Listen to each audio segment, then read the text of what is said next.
Everyone, welcome back to my channel. So आजच्या व्लॉगमध्ये तुम्हाला खूप सारी मस्ती आणि एन्जॉयमेंट दिसणार आहे, कारण आज मी पहिल्यांदाच प्रेक्षासोबत एकटी माझ्या मैत्रिणींसोबत तिला घेऊन बाहेर जाणार आहे। सो चला भेटूयात पुढे पुढे काय काय होतं आहे। सो आज आम्ही सगळ्यात प्रथम अराउंड दुपारी तिचं सगळं जेवण वगैरे झाल्यानंतर आम्ही निघालो। पप्पा पण आहे, मम्मा पण आहे, कारी पण आहे, मम्माची बॅग पण आहे। ओके, सो यावरून तुम्हाला कळालंच असेल की आमच्याकडे काय काय आहे आणि कोण कोण आहे आमच्यासोबत। सो मॅडम बडबड करता करता झोपी गेल्या। आम्हाला दादर स्टेशनपर्यंत तिच्या पप्पांनी सोडलं। त्यानंतर आम्ही ट्रेनमध्ये बसलो। ट्रेनमध्ये फारशी गर्दी नव्हती, पण ट्रेनमध्ये येणाऱ्या प्रत्येक वस्तूला प्रेक्षकाला हात लावायचा होता आणि त्या वस्तू घ्यायच्या होत्या। त्यानंतर आम्ही उतरलो आणि आम्ही ऑटो पकडली। ऑटोमध्ये बसल्यानंतर सुद्धा प्रेक्षकाला खूप जास्त मज्जा येते, कारण की सहसा ती ट्रेन किंवा ऑटोने प्रवास करत नाही। सो जेव्हा जेव्हा आम्ही दोघी असतो तेव्हा आम्ही दोघी खूप जास्त एन्जॉय करतो। तिला ट्रेन रिक्षामध्ये बसण्याचं कुतूहल खूप जास्त चांगलं वाटतं।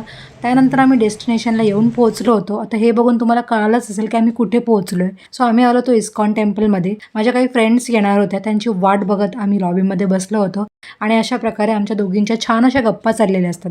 जेव्हा आम्ही दोघी सोबत असतो ना, तेव्हा आम्ही खूप जास्त एन्जॉय करतो। आज लकीली अजिबात जास्त गर्दी नव्हती। वाट बघता बघता फायनली माझ्या फ्रेंड्स आल्या। त्या प्रेक्षाला बघून खूप जास्त आनंदित झाल्या आणि फ्रेंड्स येणार म्हणजे चॉकलेट त्यांना आणणं मस्टच होतं। सो आम्हाला लाईन न लावता छान असं दर्शन भेटलं। गर्दीही नव्हती आणि मनसोक्तपणे दर्शन घेता आलं आम्हाला। आम्ही सगळ्यांनी तिथे बसून थोडा वेळ टाईम स्पेंड केला, थोड्याशा गप्पा मारल्या। बऱ्याच दिवसाने आमची एक फ्रेंड आम्हाला भेटली होती।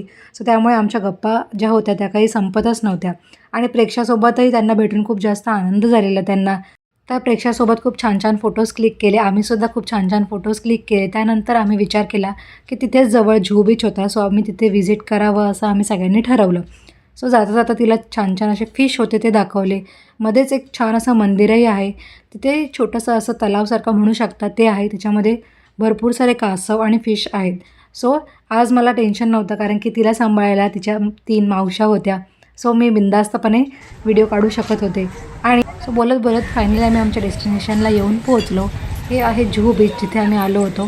फायनली आज मला मुहूर्त आला की मला बऱ्याच दिवसापासून चालू होतं की प्रेक्षाला बीचवर घेऊन यायचं, आणि फायनली तो दिवस आज आला। प्रेक्षाने खूप जास्त प्रमाणात एन्जॉय केलं। सनसेट आम्ही बघितला, खूप छान छान फोटोज क्लिक केले। व्हिडिओच्या शेवटला फोटोज आहेत ते बघायला अजिबात विसरू नका। व्हिडिओ आवडल्यास व्हिडिओला लाईक करा, शेअर करा आणि सबस्क्राईब करायला अजिबात विसरू नका। तोपर्यंत भेटूया पुढच्या व्हिडिओमध्ये। Till then bye bye.